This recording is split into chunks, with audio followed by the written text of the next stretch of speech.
Ladies and gentlemen, welcome back to the ninth episode of Blade Talk. Today we are talking to Mr. David Hoehler, a full-time knife maker down in Durban, South Africa, about things to consider before going full-time, as David has gone full-time not too long ago. Taking custom orders, the bane of most knife makers' existence, and then marketing yourself as a knife maker.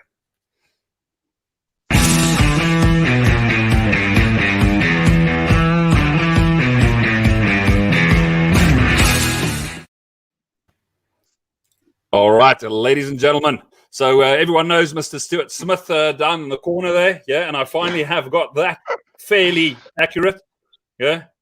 And then we've got, and then we've got David Hoehler, all the way from Durban, South Africa, yeah, the holiday capital of Africa. Let's hope it stays that way.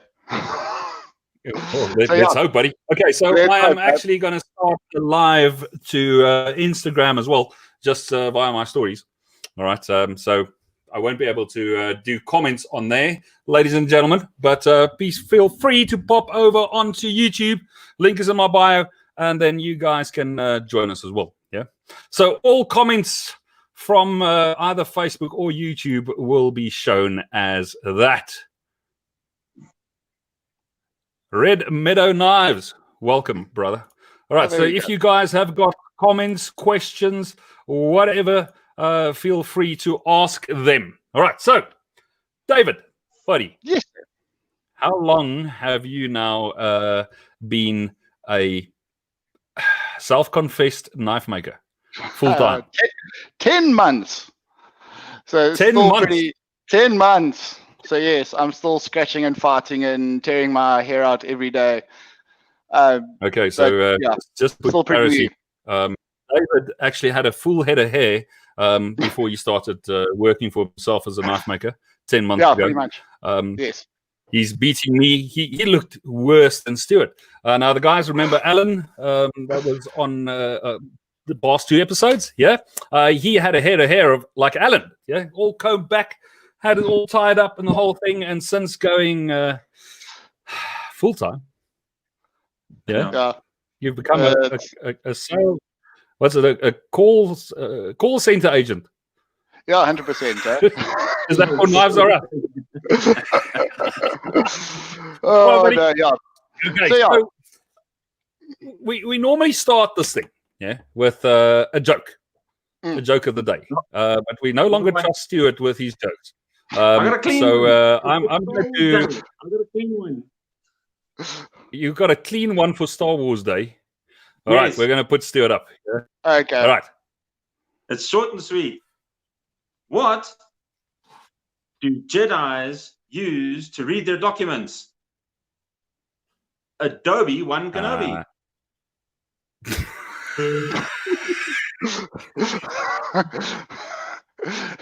Stu, don't open Comic-Con with that one, Oh, dude, that was better than the French fighter pilot. Right, man. So we normally ask our guests, and I didn't give you any warning as to what's going to happen with us. Yeah. Nah. So you know what the topics are. So try to stick to them. We're obviously going to do our damnedest to not make you stick on topic. All right. But what I want to do is I just want to let the guys know. We've got more comments coming through. Jellyfinger. Dude, I love that nickname. Yeah. That is freaking awesome, man. Thank you, brother. Same to you. And we've got Tony. Have a good one. Yeah, man. And then, so the guys are just saying hi at this point. But if you've got questions, ladies and gentlemen, please feel free to ask them. David, I've got a joke for you. But you know how knock-knock jokes work, right? Yes. Okay. So, knock-knock. Who's there? Little old lady. Little old lady.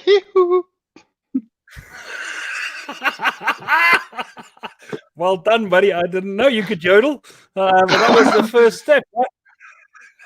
Oh, sorry. Yikes broke up there. I didn't get the reaction. I couldn't help myself. I was like, in my head, I was like, I have to go with that. You're going to have to hook onto YouTube or Facebook and go and find out, man.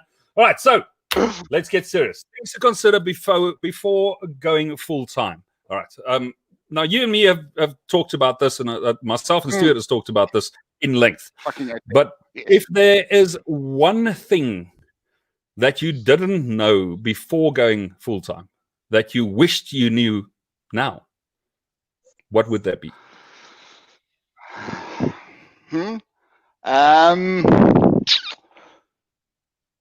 It's not going to be as easy as you think it is. Even if you have, okay, actually, no, wait, I'm going to change that.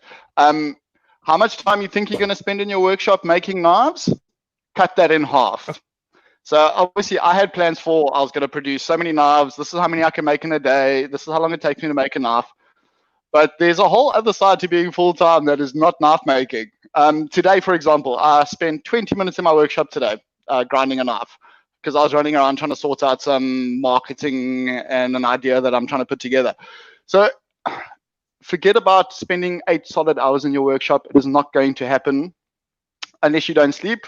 But I have kids and family, so I do like to sleep. But that's the one thing I'm going to tell you guys. You're not going to spend as much time in your workshop as you think you did. So, yeah.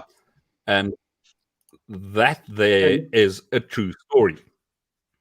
Unless you're a Stu, machine, from you, like the knife whisperer, Dion Nell. That guy, I don't think he knows what sleep is. I think he just drinks a cup of coffee and that counts as sleep. That guy works hard. So if he wants a vacation, he takes a double espresso. Done. It makes a It's smaller like you had a week vacation. So I made this in the last 3 hours. So which knife are you guys referring to? You, the audio broke up a bit. Which knife are you referring to now? I subscribe to yes. The knife whisperer. I see that eye roll? I think it was Kevin Kashan at the One Blade Show. He was doing a presentation on knives as a business, and the two topics on the giant whiteboard projector was don't and get a real job. No, but back to Dion. That guy has sent me a photo every now and then. He's just an absolute machine when it comes to producing knives. It's crazy. I don't know how he does it. Actually, it doesn't speak that guy. So I'm trying to find an article that I read about what you should consider before doing full time. Yeah. First thing was the very, very, very first point was make sure that you actually can make a knife. Mm. Yeah, because there's no time to learn. Yeah, there's no time to learn. No. And then the second one, and the one that I think is even more crucial, if you're considering going full time, is to make sure that you run your business as a business and no longer as a hobby. And a business has certain aspects to it. Number 1, accounting. Number 2, marketing. Number 3, having this. I'm just going to hit one of those. Out there. Okay, but I won't talk about that anymore. So let's talk about the business points of market of this knife making business. David, so what was business-wise? Yeah, accounting, marketing, stock taking, blah blah blah blah. The general business. Okay. Anything that caught you unaware? Oh yeah, accounting. I know this much, but like seriously, that's not my forte. I just don't have it in me, to be honest. Saying that, but that's managing books and things. What I have done previously is manage kitchens. As a head chef, you got to run stock, you got to do costings, you got to make sure you're making a profit. So all I did is I took a kitchen model and put it into a workshop model. It's the same thing. It's stock coming in, stock coming out. Am I making enough money on the stock item I'm making? And that's pretty much what I've done. But it's trying to tweak it's trying to find the balance though, because you want to charge this, but people are only willing to pay this. So what margin are you really? It's a juggle. Yeah. Look, as a part-time maker, and I think that's a large misconception the guys have got. As a part-time maker, I mean, a lot of guys battle on how to price their knives, and they go to a website, onto a web show. Oh, freaking hell! A knife show. And they're sitting there, and the quality's good, right? But he only got 2 knives on his table, or 5 knives, and he doesn't really care about the price. And he says, look, if I can sell this thing for, let's call it 1,000 rand, this cost me $200. I'm just throwing numbers out there. I'm making 100%. 800 rand profit on this thing. All right. And he sells them like 10 minutes. He's sold out. And this just puts a misconception in people's minds. You didn't have to account for any of your expenditures. I'm talking bonds. What are bonds referred to in the States? Mortgages. Your leases. Your mortgage. You don't have mortgage. You don't have water and lights or electricity. You don't have sewage. You don't have gas you need to put in your car, your insurance, your house insurance. But then that leads me into the third point of running your own business or going into business for yourself is make sure that your spouse or your better half is cool with it. That she is on board and has a job. Real job. Because it is going to happen. Small business breathes. Yeah. What I mean by breathe is some months you're going to be making real money. All right. Yes. And other months you're not going to make any money. And the months where you don't make any money is more than the ones that you actually make real money in.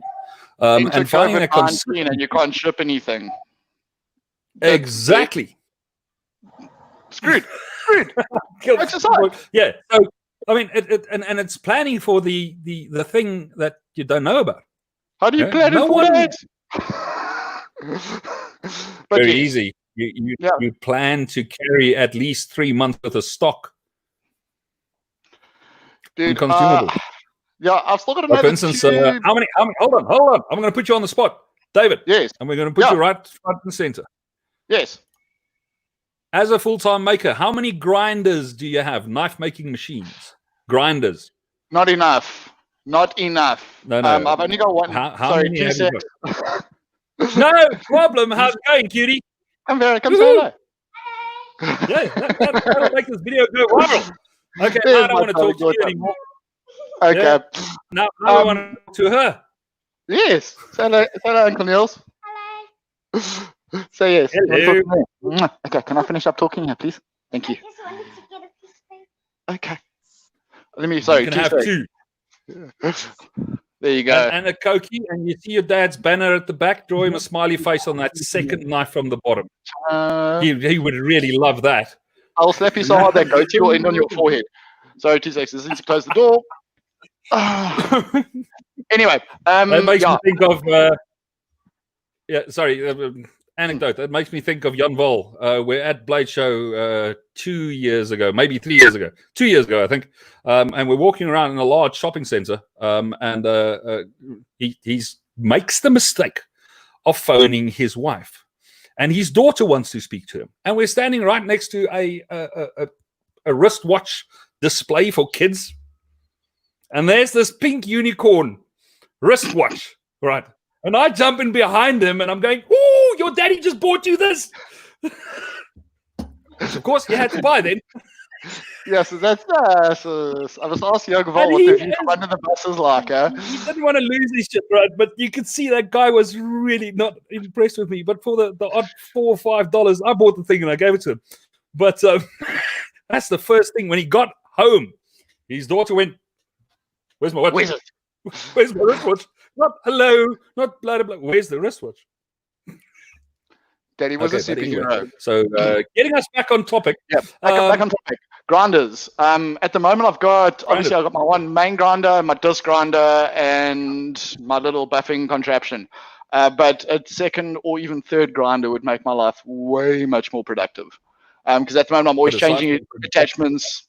It's just not productive. Aside from that, have you thought about the fact that one of them could buy at any time, power surge, and it pops, and you can no longer produce?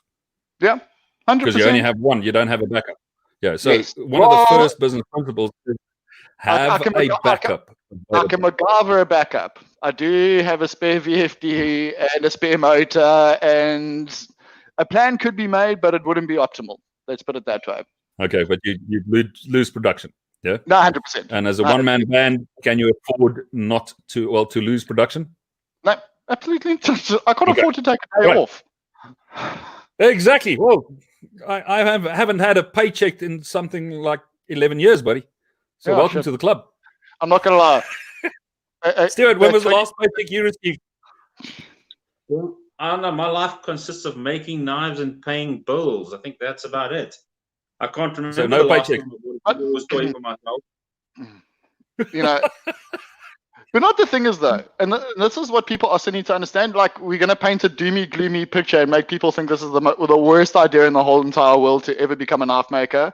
And I'm not gonna lie, I'm under more stress now than Knife maker is cool. I was under at my previous job.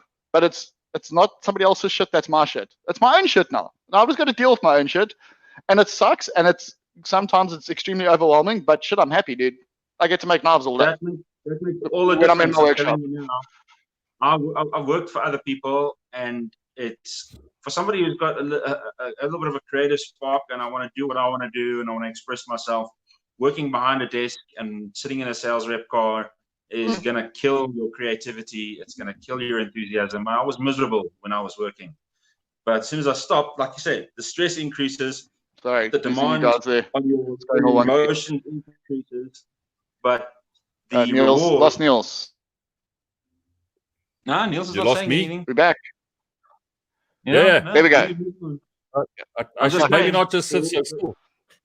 The reward for working for yourself, there is nothing better. And like David said, it's your shit, it's your stress, it's your problems, and you have control over them. Whereas when you work for somebody else, and corporate bullshit and politics and that kind of stuff goes on, you have no control over it. All it does is make you miserable. Now, this is a better quality of misery. You got your own. If you're not doing well, it's your own problem. If you have the tools to succeed. Whereas when you're working for somebody else, it's far more difficult. No, 100%. And there's this huge reward, especially when things aren't going well, and we've all been in those times, and you get that big order in, or a customer's really looking for something exceptional, he's willing to spend the money. I had it during lockdown. I'm like literally freaking out, and in the space of 2 days, I had 2 clients order 2 sets from me, and I'm like, and like all of a sudden, like it's okay. I can survive another week, the 2 weeks. I can hustle. But I think the biggest thing is you actually just got to make knives. If you're not making knives and you're a full-time knife maker, you got problems. And I've seen it. Well, I tell everybody, every knife maker I tell this little story, this little gem of wisdom. There's an answer to every problem and every question that you have in your workshop as a knife maker. And the answer is make knives. Okay. So if you're doing well, make more knives. If you're doing badly, make knives in order to earn money, so that you can make more knives. If you're feeling unhappy, make knives. If you're feeling sad, make knives. If you're depressed, make knives. It actually cheers you up making knives, accomplishing something, sorry. And anything, bollocks, stupid. There we go. Sorry about that. Any problems that you have, I mean, if as long as you make knives, because then whatever you're going through, at the end of it, you've got some knives to sell. And it makes a difference. And I don't often follow my own advice, but I'm attempting to. And I know guys who have taken up this But now also keep in mind that you're deciding to make knives for a living. Yeah, not just sit on the couch for a living. That's your job. Yeah, it doesn't matter how many times you want to say, find something that you love and blah, blah, blah, and you'll never have to work a day in your life again. That's bullshit. When you run a company, yeah, so now you're the dude with the bat. You're also the dude that needs to do the work, bottle washer, head cook, blah, blah, blah, blah. You're also the dude that needs to sweep the floors. And you're also the dude that needs to whip your own ass if you're not getting to that production line. And getting back to a point we made a couple of episodes ago was you need to set goals. Yeah. And if you don't have those goals, if you don't have anything to work towards, even if it's just paying off your freaking debt and having a bit of cash in the bank, that's a goal. Yeah. And you have to sleep with the boss's wife. Yeah. Exactly. Yeah. It's one of the advantages, though. Yeah. But, when I first started making there knives, was a question, and that's one of the reasons we're here, to have guys ask questions. Now, I know the issue here, or I suspect I know the issue here, and I definitely have a solution for this. But David, can you read that, buddy? I can read that. See, this is the Excellent. So we know your third world education is paying off. Yeah. Yeah, just don't ask me to write an email. Okay, I know this issue. I had this issue when I first started grinding chef knives. Okay, you do find 36, 60, 120. As soon as you start going high from there, you start getting all kinds of funny facets and stuff. And I know Niels is going to have a solution for this. My solution was I changed the complete way I grind things. I don't want a dead flat profile across my blade. You want a bit of a convex. Anyway, there's lots of schools of thought, and I'm really not the complete authority on chef knives. Please understand that there are people who know way more than me. But anyway, I like to do a complete sort of convex grind where tip and spine are a little bit thinner. So I have a different grinding technique, so I don't have that issue anymore. I'll have to do a live demo to show you how I do my grinding with a wheel. I don't actually use a flat pattern to sort of do my finer grits. So Niels, hopefully you can offer a better advice there. Well, immediately, if belt bump is the issue, then strapping your belt onto a wheel and then taking a soft abrasive disc and lining up where the join is on the top of the wheel, and just taking a soft abrasive and just getting rid of the abrasive on the glue strip, which lessens the amount of abrasive, but only on the glue strip, and then there's zero belt bump. It's easy as that, yeah? So belt bump is something that most guys battle with, or just learn to grind with the belt bump. It's as easy as that, yeah? You don't know it's supposed to be difficult when you find it easy.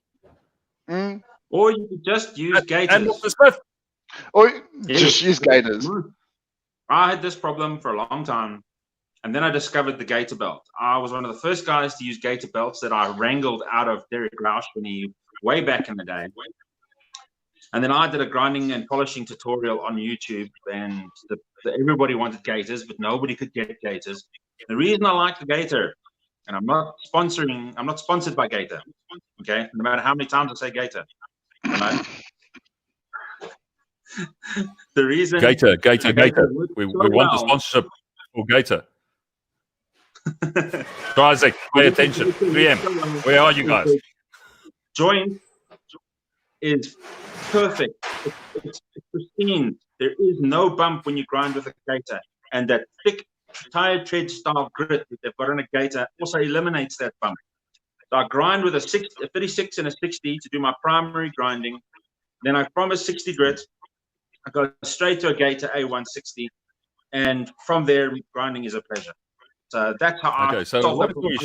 Any of the other belts, anything finer than 60, I only use gaiters. The nice thing about them is I buy one set of gaiters a year, and I work on every knife that I make in that year, which is about 100 knives, maybe okay, more. So you use, it's a pleasure, Stu.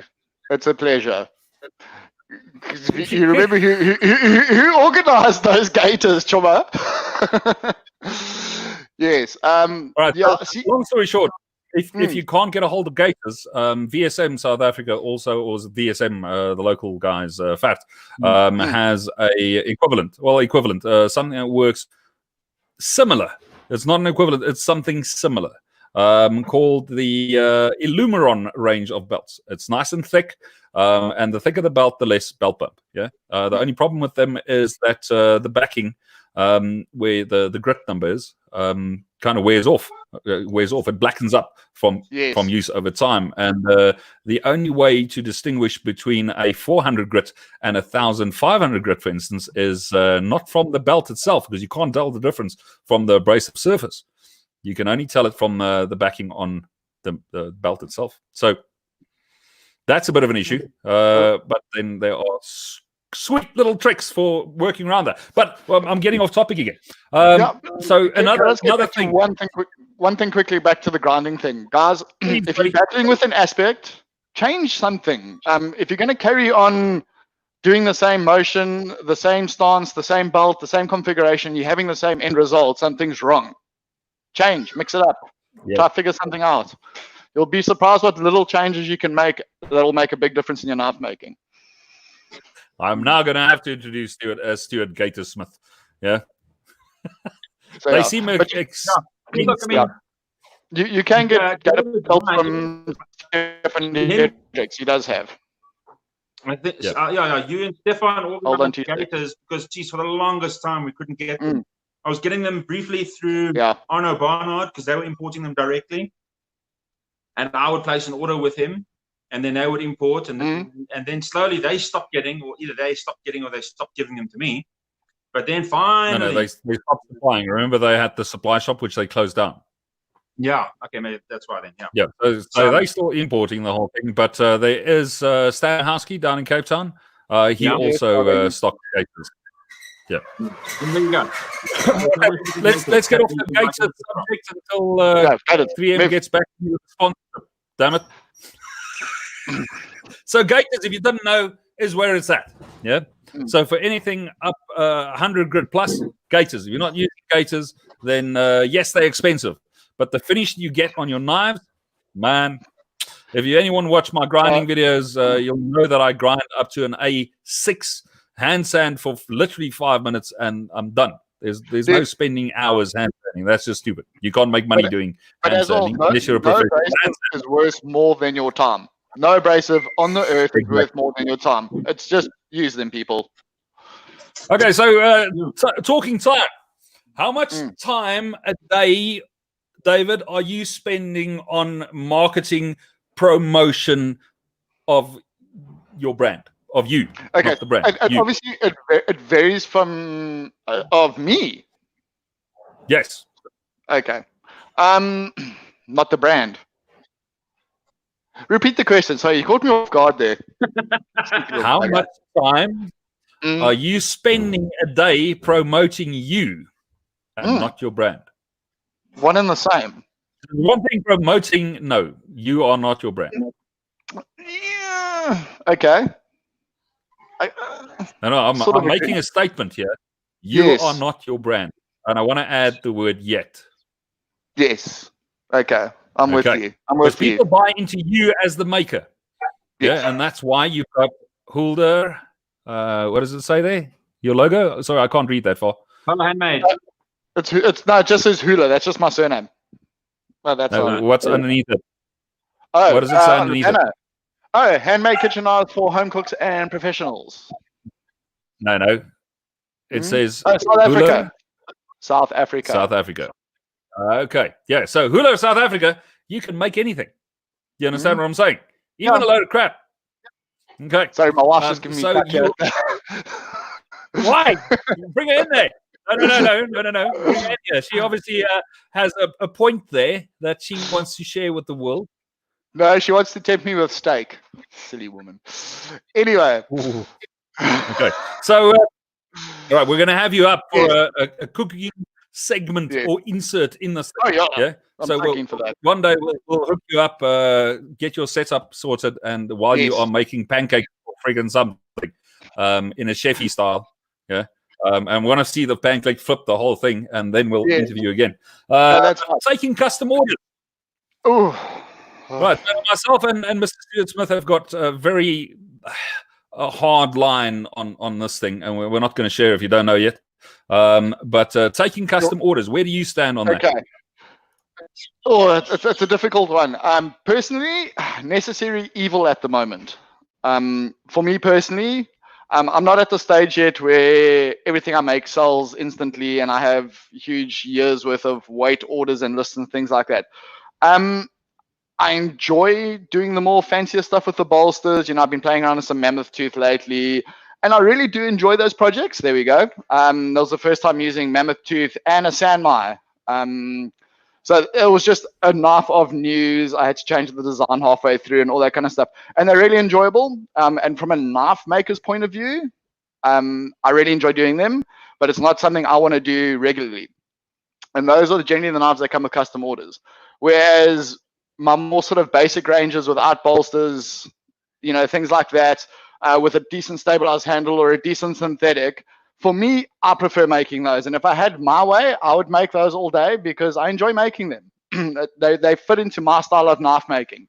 I'm not a huge fan of pedantic, detailed work. I'll do it. I do enjoy it, but I have to be in the right mindset. It's not something I can do every day. Whereas if I could just do more production work, I'd be a lot happier. that's pretty much where I stand on it. Okay, so do you take custom orders then? I have to at the moment. I don't have a choice. But I think as well, it needs to get to the point where actually I just make what I make, and if you buy it, you need to buy it. I'm not going to really push myself and do things I'm not 100% comfortable with in the custom realm. But that's where people are ordering at the moment. So I'm taking it because I do need to pay bills. Okay. Stuart, buddy, you want to jump in here with your view on taking custom orders? Very quickly, because it's 5:30 and the minor birds have started. And once I'm done here, All right. I'll log off. All right. So in the beginning, it was before the internet was so popular for marketing. I was at shows and I put my face out there. I did the travel time. I put in the miles. And now I'm at the point, I'm lucky enough that every knife I make sells. I don't have to spend so much time marketing and selling as I used to. I'm lucky enough to have a supplier, one or two suppliers that are very happy to purchase my work. And even when they're not purchasing, I have customers queued for work. So if I make something, I just phone somebody and say, hey, you like this one? And I'll sell it. So, but then again, I've been putting 20 years into this. So it's taken a long time to get to that point, which is nice now. But back then, yeah, you work your ass off. And custom orders, Right, no, we don't do custom orders.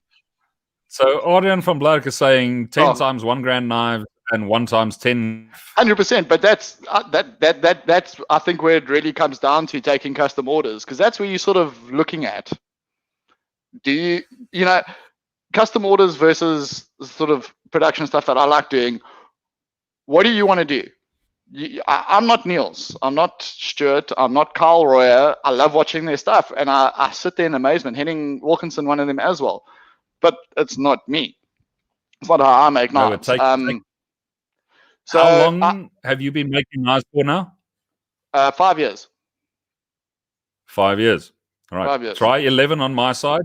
100%. Where 7 is full time. Stuart, how many years overall? 20. Full time? Okay. Look, I know 20, but how many of those are full time? Full time since 2004. Full time since 2004. So, yeah. All right. I'm going to go. I don't want to compete with the damn birds. So thanks, that's Niels. All right. So on the next episode, hopefully we'll have Mr. Stuart Smith set up in a cubicle somewhere. All right. So without the interference of the Indian miners. We're referring to the birds there. And not overriding his mic setup. Yeah. Stuart, thank you for joining us again, buddy. It's greatly appreciated, man. I know where you're leading to on this, but carry on. I know where we're going. Carry on. This comment from Adrian. 10 1,000 rand knives or 10 grand knives and 10 times 1 grand knives and 1 10 grand knife. Now I don't know if that's per month. No, I think it's just talking in general. You know, because you look at the daggers you've been doing lately. Those are big ticket items. They're not. Then you don't whip them together in an afternoon because you're bored. It takes countless hours. So obviously, it'll take you 3-4 weeks to finish a knife, for example. Thanks, brother. Yeah.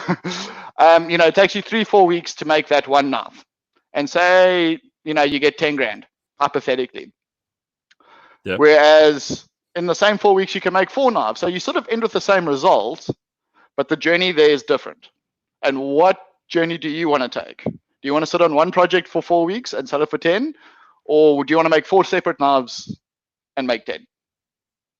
If you sort of now that is where my production stuff came in. I mean, I'm talking to a guy that a year ago did 1,600 knives a year. And we only worked 6 times 4. Those were the amount of weeks a year that we actually worked on that amount of knives. Yeah. But the main thing is I didn't get time to make the really expensive stuff. And for me, there is a really, really big market. But I've also taken me 11 years to position myself and my company in that market. And I made the decision to focus on Master Smith submission this year. So the decision was made already last year that we'll scale down Black Dragon Forge and the production knives, and then COVID happened. Yeah, dude, that's I'm still sticking to my plan. just because there's now an external influence, my plan still has to stay. And the only issue I have is that I can't ship the product that I'm making, which is something I never considered as a business owner. Who did? Who decided that the world was going to shut down one day? What's wrong? Yeah. Somewhat a little virus. Huh? Yeah. Somewhat yes. the little virus decided that. Yeah. Yeah. I don't want to go into specifics, but it is kind of, well, it didn't really affect my day-to-day operation. I'm still doing what I need to do, and that's focus on making knives. Yeah. Okay, yes. But I'm rambling again. I'm getting off topic. Yes. Okay. Let's go back to this though. Okay. Why do you make knives, Niels? Because I can. Okay. Cool. Now I make knives because and that's your reason. So my reason is I come from a chef background, and I got sick and tired of seeing shitty knives in kitchens. It is a pain in the ass, and chefs just don't have a fucking clue. I don't care. You can come shout at me. I will show you the hundreds of knives I've sharpened in kitchens that are just absolutely shocking. So for me, I want to put a better product in the hand of the user. Hold on, I'm going to stop you right there. Because most chefs in a kitchen don't work for themselves. They work for a boss, and the boss is going to buy the cheapest ass knife. He is not going to buy his employees handmade originals. There's no fucking way.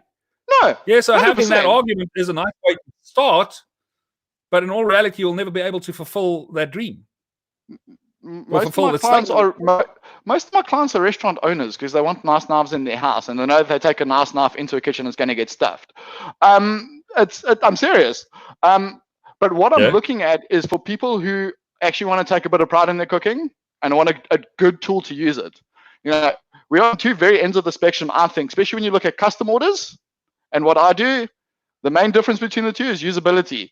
Yes, the custom order can be used, and it serves a purpose as a knife. Practically, not great.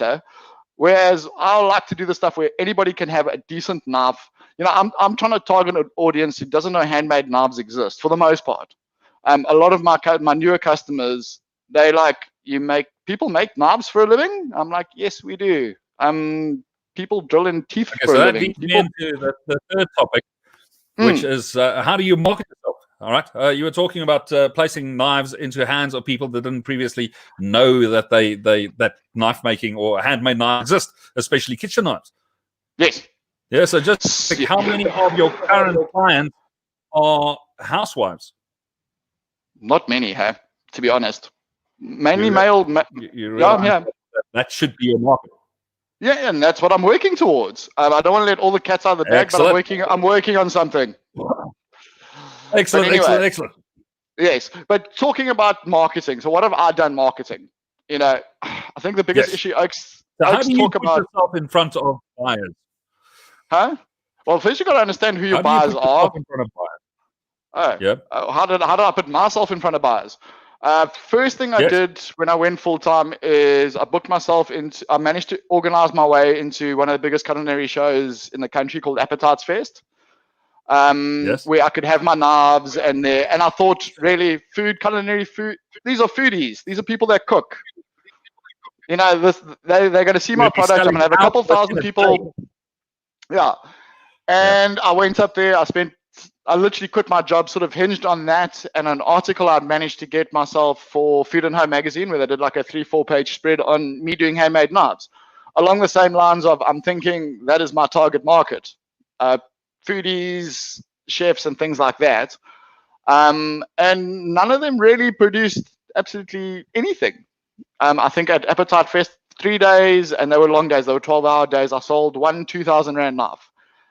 Considering I'd quit my job, spent 3 weeks making stock, go to Appetite Fest, and you sell one knife with the expectations of having people are going to welcome you with open arms and look at this guy's a genius, let's scream his name across the world. No, it's not going to happen. And you take those kick in the teeth. This is marketing. I've did marketing for years. I sold advertising into your local newspaper, and it does. Sometimes you got to tweak it. You could think I'm going that way, and that's where I need to go. And no, fuck off. Go that way. You got to take those kick in the teeth. Clients are actually over there. No, 100%. Yeah. It's simple for me. I believe I make a good product that works well. They can be affordably priced. If you really do not stroke your ego and get fancy shit, you can actually get a reasonable price knife from me, and they perform. And that's what I want to do, and that's what makes me happy. So yes. Okay. We've now established that the product is well established. All right. Yes. We've established the product is well established. It's a fucking chef knife. Everybody needs a chef knife. Exactly. And your quality rocks. And I actually own one of David's knives. One day I'll get that right, huh? And I'll have the effect. One of David's knives. Yeah. Which is a knife I actually bought when you were still part-time. And I bought it from the Durban Eastern Knife Show from you, but I had a slight advantage because David cooked us dinner the night before the show. We need to do that again. All eager, bring out your knife. Have a look at this. What do you think? And I'm thinking, dude, this is good. And he reckons, well, he's going to enter it into the chef's knife competition category. And I'm thinking, which is the first one that was ever held. Yeah, and I'm thinking, dude, you stand a real chance here. So how much you want for this knife? And he brings up a price, and I'm going, it's sold. I'll give you the cash. Done. That's it. And then competition happens, right? He actually wins it, and then there's like 20 people wanting to buy this knife. And I bought it. Yes, dude, 100%. I think you'll be shocked if you've. And I can't even remember how many years ago. This is not just 2. It's 4, maybe 3 years ago, huh? 3, maybe. Actually, could be 4. Yeah, somewhere around about there. It's going on 4 now. Well, he's just past 4, I think. But anyway, that knife in 4 years, I've only had to sharpen twice. By the way, so I'm glad to hear that because the steel snobs are among us. We won't do. I won't bring that knife up because I think you'll have a heart attack. So all nice and go and polish it a bit and give it a bit of TLC, and then I'll send you photos. Yeah, there we go. That thing gets used. I kid you not, on a daily basis. On a daily basis. That's what I told people is kitchen knives are the most produced, most used knives in the world. I'm working on the marketing thing at the moment. Hopefully it pans off. And I literally told the guy I'm pitching to, I'm like, if I took away all the knives in your restaurants and your facility here, that would collapse in an hour. It's a simple thing like a knife. I take them out of the kitchens. Your kitchens will collapse within an hour. You can have all the gas, all the electricity, all the water, everything you want. I take away your kitchen knives, your yolks are fucked. And I think people underestimate the importance. And the problem is that's where I go wrong because for me, it's my thing. It's use a good knife in the kitchen, but other people are like, fuck it. I open a can with mine. And it bugs me, and I need to let that go. It'll only bug the passionate knife maker. Yeah, I promise you, I've met guys worldwide that actually don't give a crap. They're only after the sale. Done. That one sale. And one thing I can tell you about marketing, it is not selling every knife to a new buyer. You don't have to go and consistently find new buyers. Maybe us. I don't know why. I honestly can't understand why. Yeah, because there's a lot better looking guys out there than me. Going back to question 1, things I didn't expect is how a single client can really change your month if they decide to. You don't have to constantly find new people. And all of a sudden, you get another call a month later and another month later. And all of a sudden, 3 months down the line, you've got a whole bunch of knives from one guy. And I didn't expect that. I constantly expect, okay, cool, I have a chef knife, I'm good. But shit, it's been impressive. Yeah, but I mean that return customers. I mean, I don't call them customers. I call them evangelists. So if someone buys one of your pieces and they really like it, dude, they will spread the word like you're the second coming. Yeah, and no disrespect intended, please. No, but if a guy buys a knife and it didn't meet his expectation, he will also spread the word. But if you've got that guy coming back, all right, asking you for a second knife, for a third knife, for a fourth knife, and every single time you'll find that he kind of tends to upgrade every time. Or his price bracket stays the same and he's expecting a bit more. So it's managing that expectation on a custom order side of things. Also on return clients, I find that knife makers internationally, especially if you're open to taking orders. Right? So a guy will come to me and say, "Hey, I'm Joe Soap. You don't know me from anywhere, but I want you. I understand through the grapevine that you make a fairly decent chef's knife. I want to test the waters." He's obviously not telling you that. Here is a budget. Click, make me a knife. And they will have an idea of what they want, style, blah, blah, blah, blah, blah. Or they'll just want you to make a knife because you're the expert. Excuse me. But what you find on a second one, they come back because that knife actually performed either as expected or better as expected. They're not going to come back to you if the knife sucked, or didn't perform as expected. Now, this is my question. Do you give that guy a bit more, personally, because he's a return customer, on a second or a third or even a fifth knife? Oh, no, absolutely. The problem is I'm a sucker. I'm a sucker. Put more attention into that return customer than you would on a new customer. Yeah, no, they deserve you put the same amount of attention in, but you need to see where you can add value to your repeat customer. So, example, I had a repeat customer, I think it was his third or fourth knife, ordered a biltong knife, and just the basic model, because obviously you can scale it up. And he ordered the bare bones basic. And I said, tell you what, you've been a good customer. I'm going to upgrade you to this at no extra charge. Yes, you lose $500, $1,000 on the sale. But for me, you've made it. Yeah. But dude, if that oak didn't come along, I would have been a hell of a lot less, R1,000 less than losing $500 on giving the oak an upgrade on it. And for me, it also, I want to show appreciation to the guy, because it does mean a lot when someone's willing to spend money with you. You need to show that. Ethan has got a very, I don't know, a point to make. Why not make sample knives for a kitchen? And if the client is happy after a month, he will pay you or he will return it. Is that a good marketing strategy, Ethan? That is something that I can almost say will not work. For the sheer fact that you need to explicitly trust someone that you don't know. Although in 11 years I've never been done in, and I've been known worldwide to just give a guy a knife at a show and saying, dude, I can see that you want this knife. You can physically not afford it at the moment because you've overspent or whatever. Pay me when you've got the cash. And I can promise you that guy will not do you in. Yeah. But just sending a demo knife around, I won't do it. I will not do it. But that's me. So, and I don't take orders. I don't do kitchen knives. I won't do it. Yeah. So what I did is, obviously, because my knives are they get more used than a hunting knife, for example. So I have sent my knives to chefs. I try to put my knives into the hands of chefs. I contacted a couple of South Africa's top chefs, and I managed to get one of my knives in his hands. But then obviously the ball's gone to a ball. So I need to follow up on that again and just sort of figure out. But I didn't give it to him for marketing. Obviously I did. If he puts a good word out, he enjoys the product and says, hey, this guy makes a great knife. Awesome. First prize.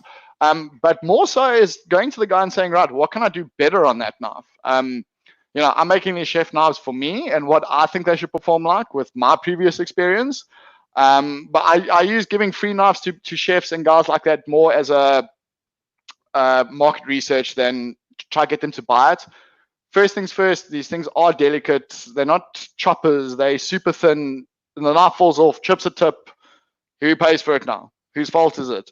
So I would never do anything like that where try before you buy. It's you buy first. That's sort of my thinking. But just speaking on that, I know an extremely young knife maker in South Africa, still at school, Jean Wilke, and he is studying to be a chef, right? So that was the original thinking. And then he came across knife making and blah, blah, blah. He actually convinced his school to let him use in his exam one of his own knives that he made. That awesome. Took some convincing. But then also, obviously, that decision was made by the principal because they know that this guy is actually he's got a couple of pups up there, and he's not a weirdo that will go and show the knife. Yeah. Right. Dude, that's the hardest thing to get. Don't think, kids, that you can take knives to school. It's not a good thing. Yeah. But anyway, what was I leading on to? No, he's talking about No. he was becoming a chef, used his own. Let me Oh, tell you what. he made his first chef's knife, all right? And what he did was he approached, I can't offhand remember the amount of chefs locally in Pretoria. And he physically went and gave them a knife and saying, please use this. I'm going to be back in a week. And he had a standard questionnaire that he then sat down and got feedback from them and therefore improved his product, which was absolutely brilliant. But initially, when he approached me with this idea, he also wanted to make a knife and just give it away to the guy, which I'm saying no, because you're not getting any value in the return. So getting a knife into the user's hand, saying, here's a knife, go and field test it for me, but I want the knife back. And make sure that you've got a standardized questionnaire that you can ask the questions that you want answered, and not just like, hey, how did it feel in the hand? Did it cut nice? What do you think about the bolsters? Are they shiny? Yes, No. that doesn't. You're wanting function. Yeah? Yes. But anyway, 100%. that's my thing. But I'm now talking about knives that I've stopped making 2 years ago. So yes. Right. So it might change. Like as you say, I might do more custom stuff down the road, but at the moment, I actually just want to make production stuff because that makes me happy, and I want to be happy. That's why I'm doing this. So yes. So here's another one. If you sell someone 3 good knives, they will buy a 4th at your existing standard. Yes. That's it. So only thing you need to do is make sure that every single knife that you make is better than the previous one. But aside from that is if you're doing one-offs. Yeah, and you're still learning. When you're going into production, when you're going into a full time, like these knives of David, yeah. So that is your no bolster range, the no frills, although they've got stabilized bull handles and the whole thing. All of those knives, if you've got that one model, they will all, over a period of 5 years, if you still run with that model, all the fit and finish on that model will be exactly the same. So if I order a knife now, knife model 2, and in a year from now, I'm saying, David, dude, I want another one. Yeah, my mother-in-law came around. She really liked the knife, so I gave it to her. I want another one. Make me another one, please. But I want the same knife. Obviously, realizing the handle material might differ, but a model 2 is a model 2. Yeah, and that knife, I will expect the finish to be exactly the same. Yes. Yeah. And that even starts. It starts even further back than that, in my opinion, than just looking at the fit and finish. You actually got to start the same from the beginning. That's why people say laser cutting's cheating. Stuff that. Trained monkey can cut out a blank out of a piece of steel. But if you want consistency, you want it to perform the same. You want that knife to be the same as that knife. You need to start from the foundation, from your templates, from your design, and working your way up to try put in methods that you get consistency. But aside from consistency, I would use laser cutting more as a cost or a time-saving exercise. Yeah, 100% as well. Rather than, because you started out making 2 knives exactly the same. You're going to draw one up. Yeah, the hardest thing I find is no, 100%. Dude, laser cutting is just what rule you need to follow. Sorry. As far as I'm concerned, laser cutting is for free. It literally is free. But there's no way about it. Exactly. Especially if you're doing batching, 10, 15, 20, 100 knives at a time. I like to cut 30 at a time. That's my sort of happy number. And guys will come and tell you, oh, no, laser, that's not knife making. It's not handmade. I'm like, dude, I have bills to pay. I need to do this as best I can. The same guy that goes to his backyard and melts his own steel? Yeah, exactly. Yeah. Guys like that, I just do this, and this is my biological warfare at this point. And you slap him on the forehead. Yeah, done. And the next time that guy even looks at you and you do this, you can check him just to run because he knows he's going to be asking questions. 100%. Okay, so repeat customers deserve more. They've paid their dues and deserve more. Customer appreciation. Customer appreciation can also be the personal relationship that you have with the customer. Because keep in mind, it is still a transaction, and you cannot lose money as an artisan, especially if you're working for yourself. You're the sole income.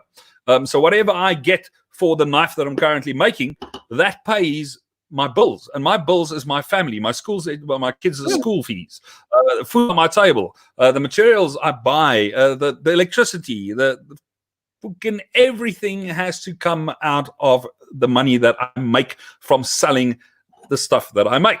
Yeah. So don't give discount. Done. That's it. I have never had a discount from walking into my grocer and asking for I don't know, a lettuce.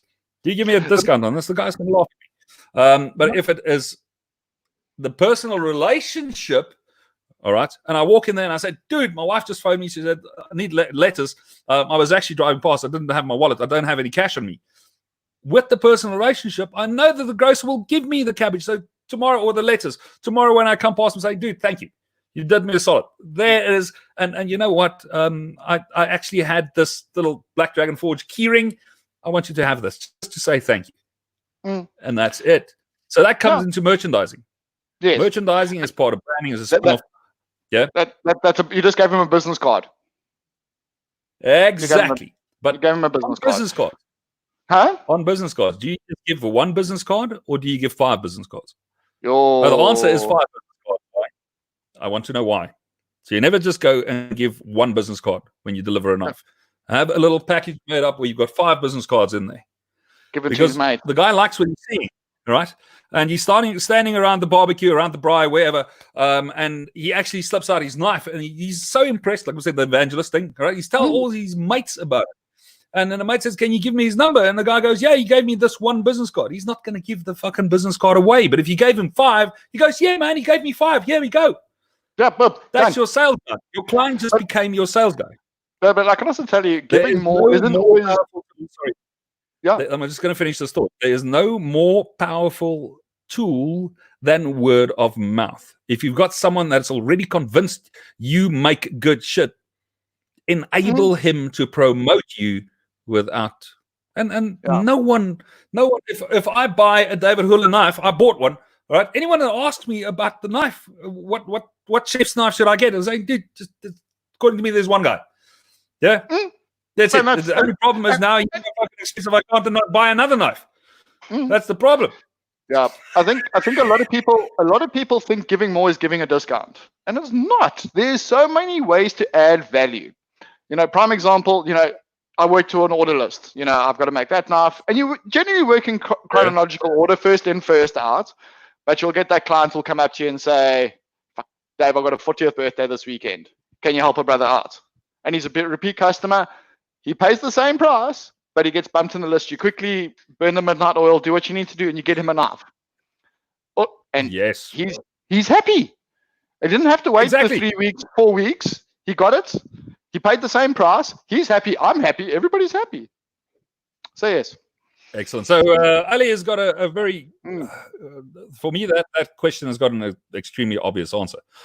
For me and my business, nothing, never, ever.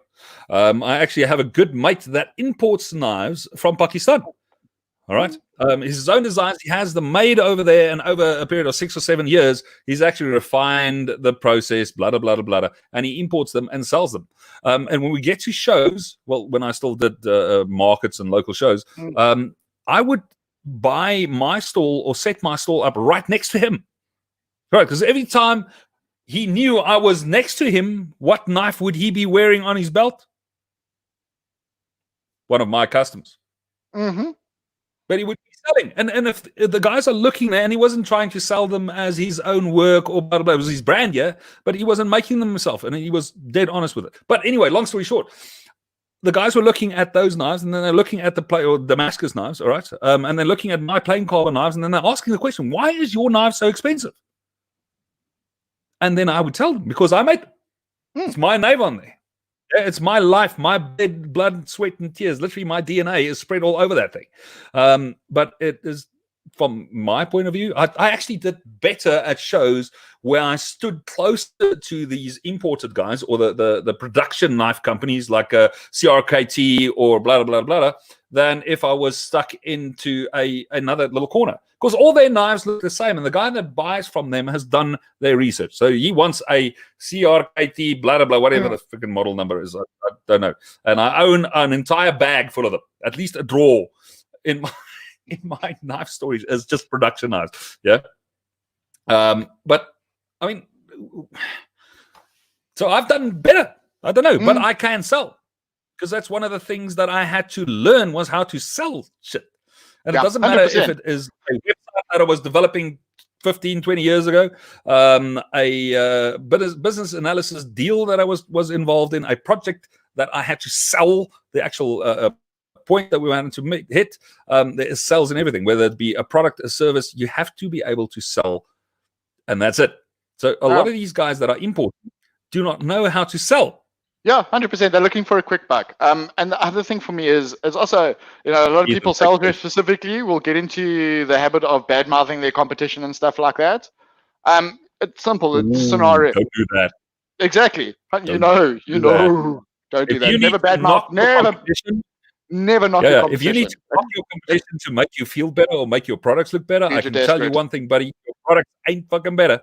No, 100%. Done. So for me, like somebody ended up on my show next to guys like that, and then I will just rip him a second asshole. Yeah, it's as easy as that. There's no need to badmouth anyone. There is enough sun for everyone. Dude. But as far as I'm concerned, I haven't even. Anyway, where was I? Now I got sidetracked. This is not easy. No, okay. Talking about cheap imports and stuff like that depends what your cheap, my cheap, two very different things. Your expensive, my expensive, two very different things. So anyway, people come to me, right? And this is the big one I get. How do they compare to the German equivalents? And I state facts. I'm not making up. I'm saying. You can speak English and Afrikaans. The other one can only speak German. No, 100%. It's mine are a little bit thinner ground. My handmade. Mine are more economic. I'm not trying to say, a German knife, they're too thick, they're too heavy, the fit and finish is shit. No. My knife is like this. Yeah. My knife is like this. My knife is and this is why they cost more. I don't get to make 20 knives in 30 minutes with 20 different robots. Not necessarily say that, but that's exactly how it is. No, but you can't say, I can go get one of those for half the price of yours. Why? Bitch, if you want to, go buy it. I'm not going to stop you. But understand, this is my price. I mean, I've had that, especially in the beginning, where a guy would come up and saying, look, you know what? I've just come from that chain store and I could buy a knife, also a hunting knife, for half the price. And then my standard answer would be, and you didn't? What's wrong with you? Why are you thinking here with all these knives? But the problem is, a lot of it's education. Likes don't know. Fuck, they don't know. No, like I was sitting. Even those guys get to a point where they realize that owning one of a kind is more important than owning 10 of the same shit. 100%. Yeah, and there's 100%. A movement worldwide where people, especially the foodie guys, especially the guys that love cooking, not just preparing a meal, but love cooking. Grant Stein, for instance, is just, I don't know if you met Grant. He's a cool guy, I haven't met him.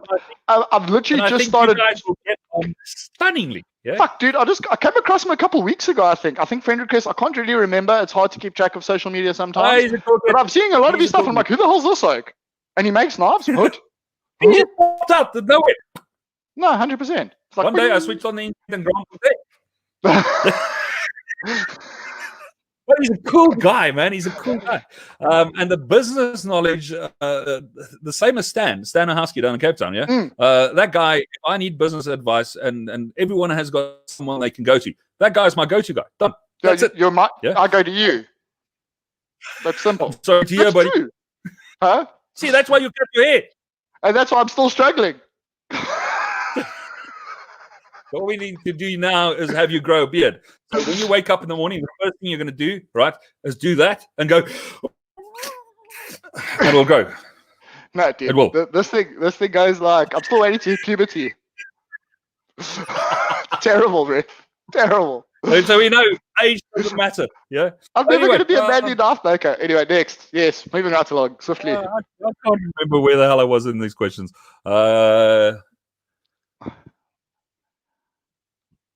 Vote for yourself tenfold. Yeah, man. 100%. You need to know your clients. And then another thing is, do you have a client database? I don't. I don't. Ooh. To be honest, no, I do and I don't. I don't have anything on paper. It's a lot. Don't make me call you stupid live on air. Why do I think when I shared this, I said Niels is going to pick on me for an hour because I knew there was going to be a few things you're going to pick on me about. Yeah. So if you don't know who bought from you, how can you tell what knife he bought, when his birthday is, when his wife's birthday is? All right, because what you want to do is you want to play the line between relationships. Yeah, this is all sales. So what I used to do, I wrote a system, my own accounting system. Right. Accounting, blah, blah, blah, marketing, where I capture all my guys' information, a photo of the knife, blah, blah, blah, blah, with the specs on it, and when he bought it, and whether he paid cash, whether it was PayPal, whether it was transaction, this, that, but I captured his personal information. So I knew when his birthday was. Right. I knew when his wife's birthday was. I knew her contact information, mobile number, email address. So a month before his birthday, I would send her a 10% discount coupon. Right. 100%. And then every now and then I could do a report and saying, when was the last time that David bought a knife from me? He bought one 3 years ago, and he bought a total of 9 knives up to that point. So it's time for a courtesy call. So I'll phone up David and say, David, dude, remember that last chef knife I bought from you? Is that thing still up? Keep in mind, I know that you still stay just around the corner from me. You want to pop over and I'd sharpen your knife for you? Yeah, I've got an open spot on Tuesday. How's your Tuesday, buddy? So you just invite him to the shop. Yeah, and Niels, that is 100% way to do it. And that's why you sold 1,600 knives every year. But I'm not saying when you're doing the bulk stuff, the production knives, you can't capture those. Yeah, just Huntex 2 years ago.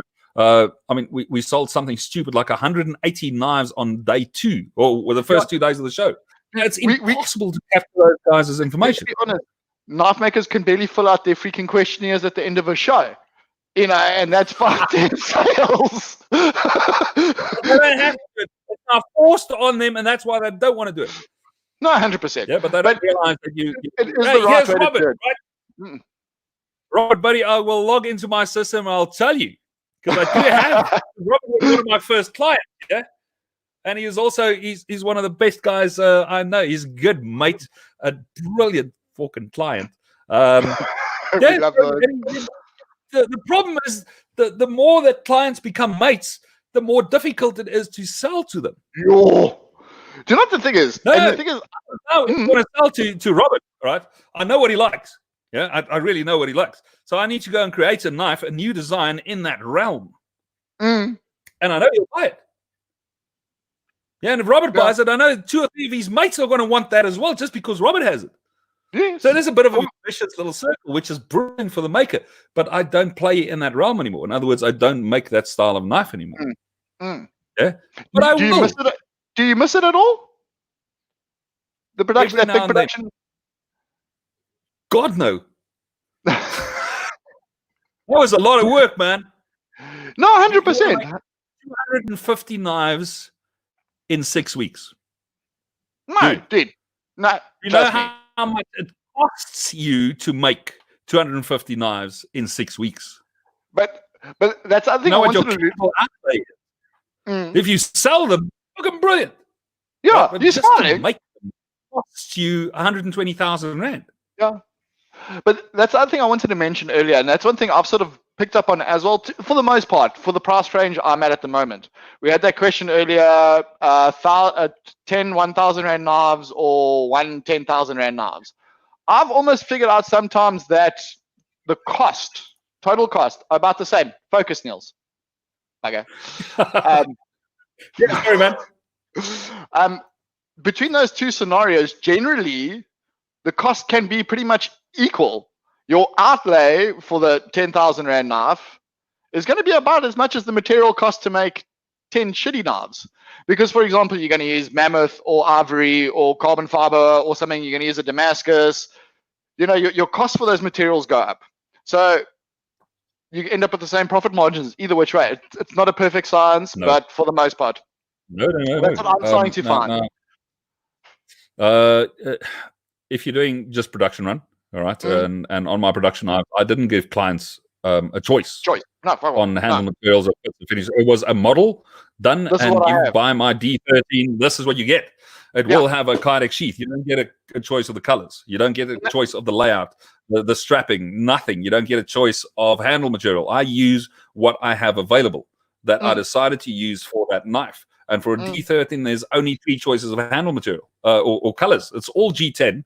All right, and in the later productions, I changed to custom made micarta, from a local producer. And the guy's quality is brilliant, and I changed all my production knives over to that. And he made me handle material specifically for those knives, which was absolutely brilliant. But I didn't give my client a choice. Yeah. So I could produce those, and the handles, for instance, if we started a production run, I would send off for laser cutting on this specific model. We're making X of them. So my guys knew already that this is coming down the pipeline in 2 weeks. So if they had a 5-minute break, they will set up the template, go and gear a specific machine to cut that one template. And Tula would go out and he'd say, okay, fine, what was the choices of handle material? He'd go pick the list, because all of that was decided before we actually started the production run. So you go splice up the G10 or the handle material, cut the pinning material, make sure that there's enough glue in stock, blah, blah, blah, because he's the guy that glue up. Yeah, I'm not the guy that glues up. So I've got no clue how many glue I require for the quantity of knives. 100%. I know that on paper. All right. So I knew that a packet of epoxy clear, I could get 8 knives glued up on that. All right. Because I did that. When I did the costing on these things, I knew that I could get that. But now if you're gluing up 100 or 200, you can spread that. And now you get you could get 12 knives out of the same that I could only get 8 knives out of. Yeah, because you waste a little bit here. When you do things in bigger production runs, it's easier. Absolutely. You tend to save time and you tend to save money, but get to that point where all your guys are trained. And I'm saying, look, I had 5 full-time employees, including myself. That's 6 guys working 12 hours a day, 6 days a week, 6 weeks in a row to get that done. I used to love watching those production runs. Fuck, I used to enjoy watching them, though. I am probably the worst employer you will ever work for, ever. But Niels, I've told this. Not a nice guy when you're my mate. Salaries. Not. No, Niels, very simple. I've said this before. You're my mate. I dig you, but there's not a fuck I'd work for you. Not a chance in hell. I will beat you verbally. No, 100. But anyway, what is simple marketing cheat?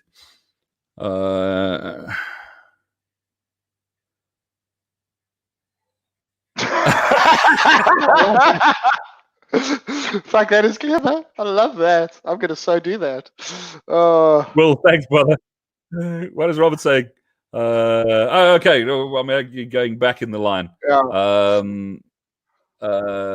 New designs, existing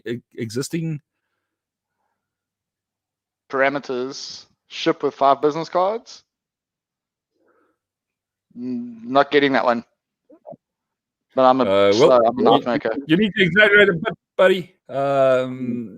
What's your opinion on rotating designs and things like that? When do you think it's time to do new? So I made a choice way back when. As soon as I've made 1,000 of a design, I discontinue it. Done. That's it. Fuck. I'm gonna be on the same design for a while. The last 2 years before I stopped production, I said I would run a design a year only. Done. That's it. I would run it for 12 months, and I would make X amount per month, or set it into the market X amount per month. And then when they're done, they're done. If one guy comes in and he says, you know what, I know that you made 100 of that knife, I will take all 100, and that's it. Design goes. Cheers, bye. But I'm a graphic designer, so coming up with a new design it's not an issue. Yeah. As soon as you understand what design is, and you don't design on the anvil, or you don't design on the grinder, that's called playing. Yeah. And Robert, buddy, I like that. So a design happens on paper, where you can sort all the technicalities of it out there before you start making it. Then you would make one knife just to make sure that your projections and your estimates were actually in the ballpark, and then you would scale it up. Yeah, Done. but see, this is where sort of, and also having a handle on your costings and knowing how much shit costs makes a difference. So we get told, hey, we're locking down, you're not going to be able to buy shit. Very simple. Obviously, you could do what you can do. I walk into the garage. Luckily, I had enough blanks because you keep stock. Okay, cool. I've got 10 of those, 5 of those, 2 of those. I know in my head exactly. I need so many bolts for that many. I need so many bolts for that many. I go into my base of the guy. I'm like, I need 5 of those, 6 of those, because I know what I have and what I have to make. And you don't end up wasting money buying excessive stock and sort of panic buying. Just I need 64 rolls of toilet paper when you're gonna have to shit 10 times a day to use it all. And that is something that actually started today in South Africa. If you didn't pick it up, there was a local supplier that sent out an email on Friday saying they'll start shipping today. And knife makers, hobbyists, you name it, was just fucking flooding them with requests. I think today was one of their best sales days ever. All right, because guys are panic buying. They've been battling to get shit for the last 4 or 5 weeks. All right, no one has got steel. 5160 in the country. Guys are phoning me because that supplier is referring them to me, and I closed down my shop. Dude, I haven't bought in 5160 since November last year. Yeah, I find Bola during the lockdown. I'm like, guys, what are you looking at for my steel? And he's like, sorry, there's no more stock left in the country. And you're sort of going, okay, there's my livelihood down the freaking tank. But you box clever and you make a plan. You're just going to have to. Exactly. There's options. There's options. Exactly. So obviously you don't just have one single supplier. But the other one, Auden is saying, so for a non-famous 100%. Knife maker, there is no such thing. There is no such thing. If you're just stepping into the game, you don't want to be making the $5,000 knives, because they just won't sell. But Wayne Goddard did say any money that you spend on a knife will only be the problem of the guy buying the knife unless you can't sell the knife. So there's a bit of a catch-22. But best advice is come up with a design and make that design up to a point where you can make that thing blindfolded and then move on. A lot of knife makers start out, you're not even familiar with the steel that you're working with, the belt selection, what your grit progression should be. You can't really hand sand, blah, blah, blah. You don't have the skills under the knee, but they want to make 5 different fucking designs and go into batch production work. They've never had the opportunity to. Making the knife when you go pro is no longer the issue. All right. Selling the knife now becomes the issue. That is the difference. So whether you do it as a hobby and as a income substitute, the problem should not be making the knife. The problem should be getting rid of the knife. Yes. That's your first clue. When you can start making them and grinding while looking at your mate having a full-blown conversation where you're actually concentrating on the conversation and no longer on what you're doing, consider then going full-time. When you have got a waiting list on your specific brand of knives for 2 years, then start considering going full-time. When you're making from your part-time hobby more money than you are earning from your full-time job, then consider going full-time. Yes. And if you can't say yes to all of those questions, and by the way, sorry, if your wife kind of just humors you on this hobby, don't consider going full-time. Done. I cannot tell you, I know personally 4 knife makers that were divorced because they went full-time.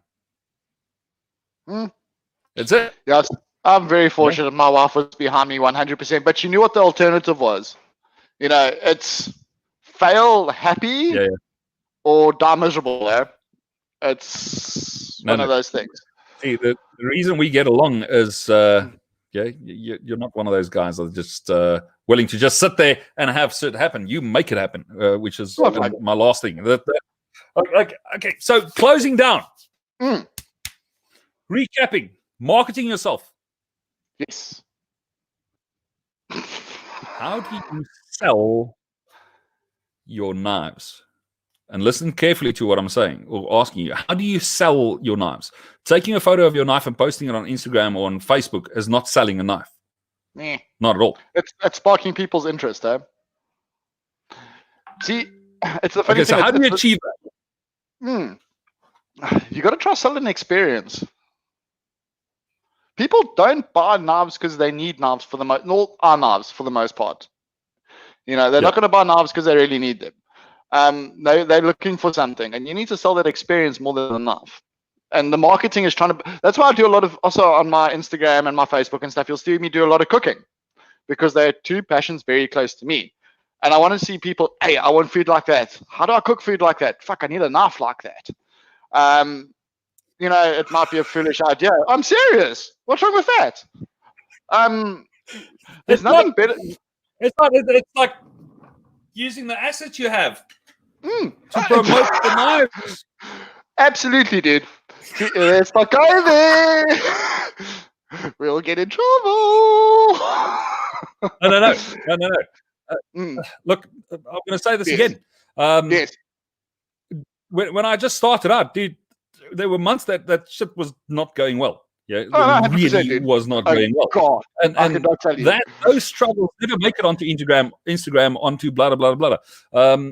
But way back then, I decided, or I realized, after listening to Kevin and Heather Harvey, Masters with Kevin and Masters with Heather Harvey, they were telling me for 11 years, people buy the story. People buy the story. People buy the story. And Marketing 101 tells you that people buy an emotion. They buy a smell that leads them to a thought, lethargic. I mean, if I open up a tin of biscuits, all right, I immediately think of my grandmother. Immediately. 100%. Fresh baked, walking into a bakery, fresh baked bread, make me think of my mom. Immediately. Dude, I smell kind of freaking gun oil, and I go back to high school. That's just how it is. I did shooting at school. Okay, I fucking did shooting at school. I spent many hours on the shooting range. Gun oil makes me happy. But I know, but that's exactly it. It's selling an experience. Yes, no one buys a knife. Not at all. No one buys a knife, and I'm inviting everyone to come and change my mind. But no one buys a knife. You buy what that knife makes you feel, and that is something that very few guys actually get. People buy what that knife makes you feel, and that's why I like where you're cooking. You're actually a fucking pro chef, right? You used to be a pro chef. Yeah, you can still cook. You didn't lose that.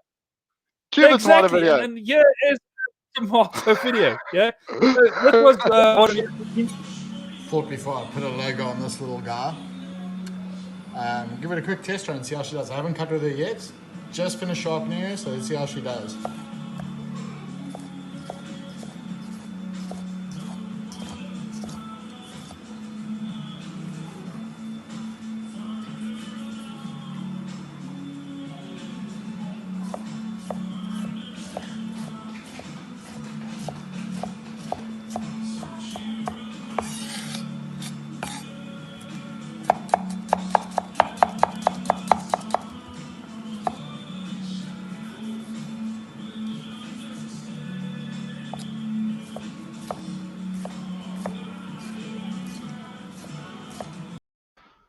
There you all go. right, I'm going to stop that there. All right, because that was not a promotion of your cutting skills, which is fucking on point, by the way. There's a reason my finger looks like that. Yeah. 100%. It's got nothing to do with knife making, by the way, but it's got something to do with a very, very sharp fucking knife. Dude, but my favorite part about making knives is they can see it up.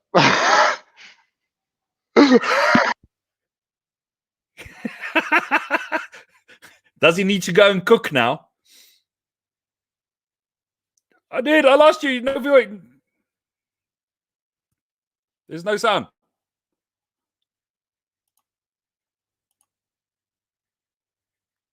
Nothing.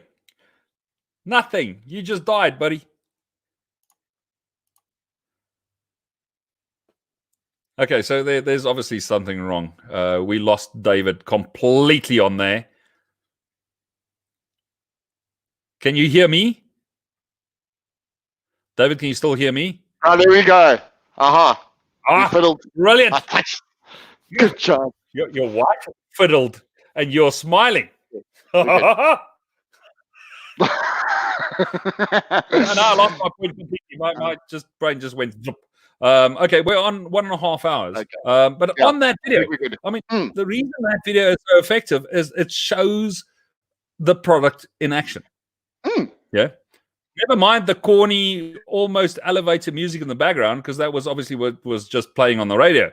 I mean, it's the one thing I battle with is like a lot of the time I post just because I'm like, I need to post. And I think that's where also a lot of people go wrong. You should post more. It's not that difficult. Film shit. Put it online. Add a hashtag. Come on. Exactly. But now, do it a couple times a day. aside just from, I want to just jump in and on that cutting video, all right? People can see that you know what you're doing using the knife, all right? But aside from the fact that you if you want to reiterate your qualifications, you're going to end up, hey, you know what? I used to do this pro all the time, and that's going to start off all your videos, which is going to get irritating.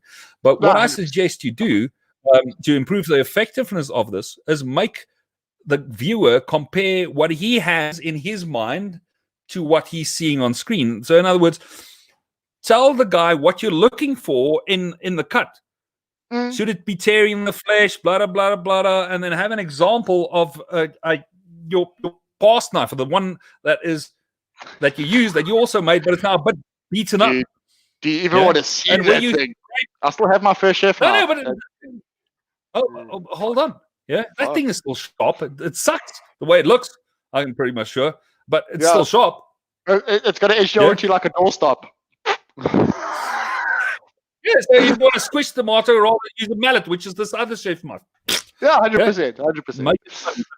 Every single video that you put out, every single content that you put out needs to convey a message. And if you can educate and then create envy, that'll sell. No, 100%.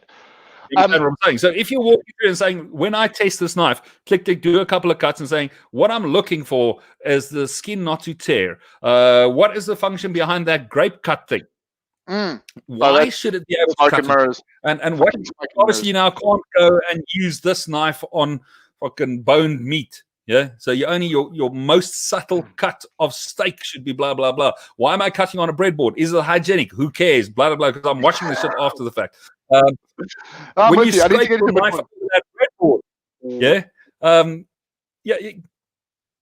wood is softer than steel, so it shouldn't make a difference. We know that finely honed edge is going to fuck up, and you're going to tear that micro serration over to the one side, and it's going to seem blunt. But you can also use that as a trick to tell guys how to hone the edges of their knife on the corner of the breadboard. Yeah, 100%. But you understand?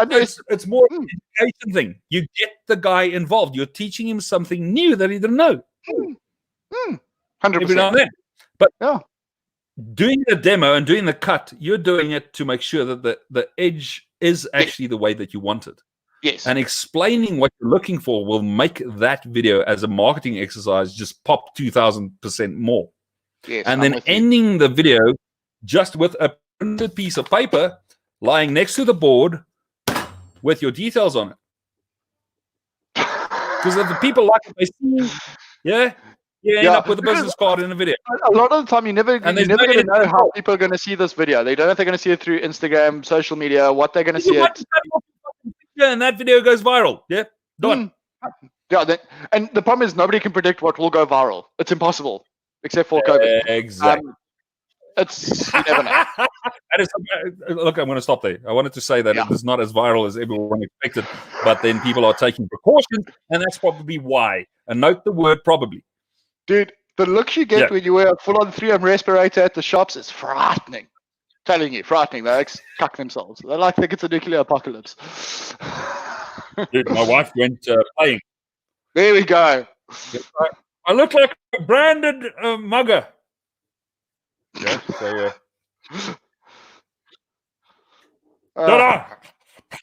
I was going to say you look like a broken condom, but let's not go there. No, and I'm not selling fucking branded face masks. Please don't get me wrong. That was a school exercise that my youngest son got, and he had to go make a mask, at least 2-layer mask, using an old T-shirt. And they had to do research and blah, blah, blah, blah. So my wife kind of got into this. So she just started cutting up my shop T-shirts. Yeah. And she made me a branded mask, which is awesome. Yeah? Yeah. 100%. But anyway, all right, marketing. As you need to realize, and you realize this, that people buy into you as a maker. Do you agree? 100%. And 100%. eventually, they just want to own a piece of what you're making. Yeah. Sorry, I'm getting distracted here. The kiddies are getting restless.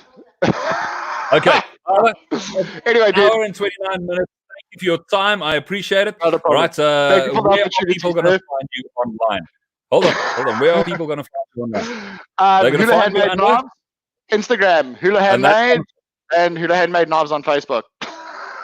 Excellent. So you can just go Google. I like that. Yes. Google Hoehler Handmade Knives. Yes, you'll find That's me it. there. There we go, sir. Happy All right. days. Thank you Cheers. for spending some time with me. And enjoy it. Have a good evening, man. Cool, man. Appreciate it. Cheers. We should have an outtake. Anyway, ladies and gentlemen, thank you for joining us on this, the 9th episode of Blade Talk. Thank you for spending time with David on social media, Hoehler Handmade, or just Google Hoehler Handmade. You'll get up to him if you are onto him. If you can't find his details, you're more than welcome to pop me a message. And well, I'll give you his details. Yeah. Any questions, any comments, leave them below. I will be checking them, and we will get back to and answer as many of those questions as we can. Once again, thank you for joining me on this episode of Blade Talk. We're out of here.